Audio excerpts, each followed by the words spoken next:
بسم اللہ الرحمن الرحیم۔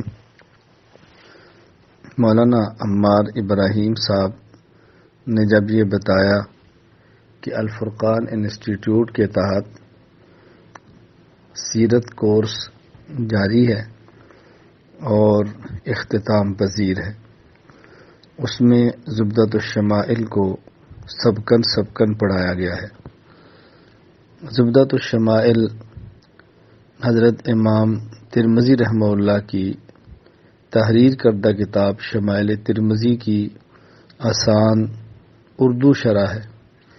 مقصد یہ ہے کہ رسول اکرم صلی اللہ علیہ وسلم کے مبارک افعال، آپ کے مبارک اقوال، آپ کی مبارک عادات امت کے سامنے آئیں اور امت میں ایک جذبہ پیدا ہو کہ رسول اکرم صلی اللہ علیہ وسلم کی سیرت کو اپنائیں۔ ایک ہے رسول اکرم صلی اللہ علیہ وسلم کی سیرت کو اپنانا اور ایک ہے آپ کی سیرت کو منانا۔ سیرت کو منانا اہم نہیں، جس طرح سیرت کو اپنانا اہم ہے۔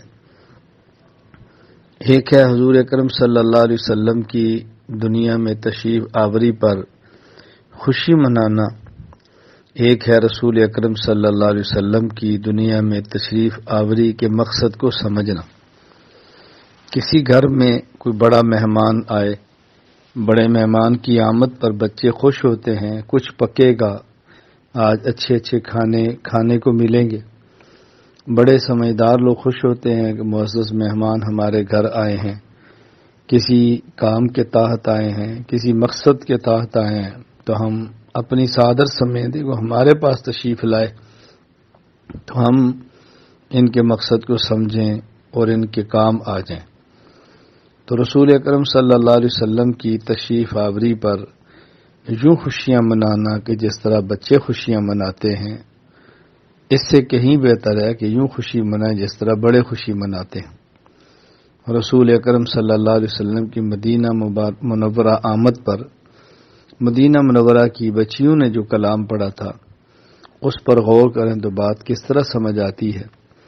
انہوں نے یہ کہا تھا، طلع البدر علینا من ثنیات الوداع وجب الشکر علینا ما دعا للہ داعی ایھا المبعوث فینا جئت بالامر المطاع، کہ 14ویں کا چاند ہمارے درمیان طلوع ہو کر آ گیا ہے، ہمیں اللہ کا شکر ادا کرنا چاہیے، اور اللہ کے نبی جس کام کے لیے آپ تشریف لائے ہیں ہم انشاءاللہ اس کی اطاعت کریں گے، آپ کی بات کو مانیں گے۔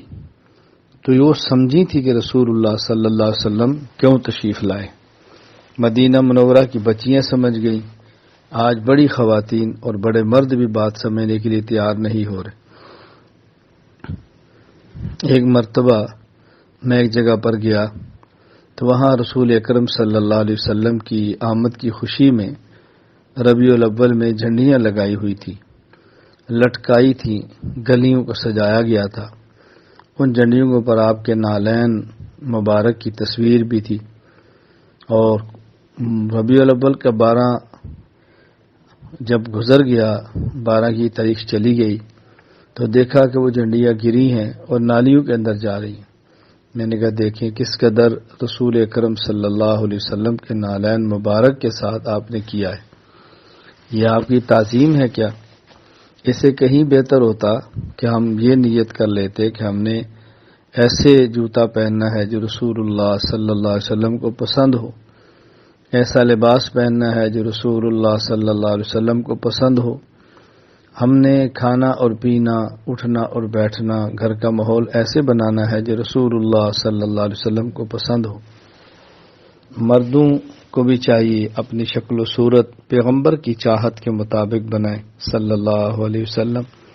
خواتین کو بھی چاہیے اپنی شکل و صورت، زیب و زینت، لباس رسول اکرم صلی اللہ علیہ وسلم کی چاہت کے مطابق بنائیں۔ نبی کریم صلی اللہ علیہ وسلم کو اہم ترین جو خواتین میں چیز پسند ہے وہ پردہ ہے، اس لیے ہماری ماؤں، بہنوں، بیٹیوں کو پردے کا بہت زیادہ اہتمام کرنا چاہیے۔ کسی نامحرم کے سامنے نہ جائیں، جان دے دیں مگر نامحرم کے سامنے نہ جائیں، لوگوں کی باتوں کی پرواہ نہ کریں، لوگوں کے طعنوں کی پرواہ نہ کریں، خاندان کی باتوں کی پرواہ نہ کریں۔ ان سب نے قبر میں اتار کے واپس آنا ہے۔ کسی نے قبر میں میری ماں بہنوں بیٹیوں آپ کے ساتھ نہیں جانا، کسی نے ہمارے ساتھ قبر میں نہیں جانا۔ ان کی خوشنودوں کے لیے ہم اپنی آخرت تباہ نہ کریں۔ اللہ ہمیں سمجھ عطا فرمائے۔ تو مجھے بے حد خوشی ہوئی ہے اس سیرت کورس کے اوپر، اللہ تعالیٰ اس کو بابرکت بنائے۔ ہماری خواتین جو اس میں کام کرتی ہیں اللہ اس کو قبول فرمائے، جن نے اس کورس میں شرکت کی ہے اللہ ان کو عمل کی توفیق عطا فرمائے، رسول اکرم صلی اللہ علیہ وسلم کی سیرت کو اپنانے کی توفیق عطا فرمائے۔ اللہ تعالیٰ ہم مجھ سے بھی آپ سے بھی راضی ہو جائے۔ اللہ تعالیٰ گناہوں سے بچتے ہوئے اتباع سنت کے مطابق زندگی گزارنے کی توفیق عطا فرمائے۔ بس یہ میرے مختصر چند کلمات کو آپ کافی سمجھیں۔ اللہ مجھ سے اور آپ سے راضی ہو جائے۔ وآخر دعوانا الحمد للہ رب العالمین۔ السلام علیکم ورحمۃ اللہ۔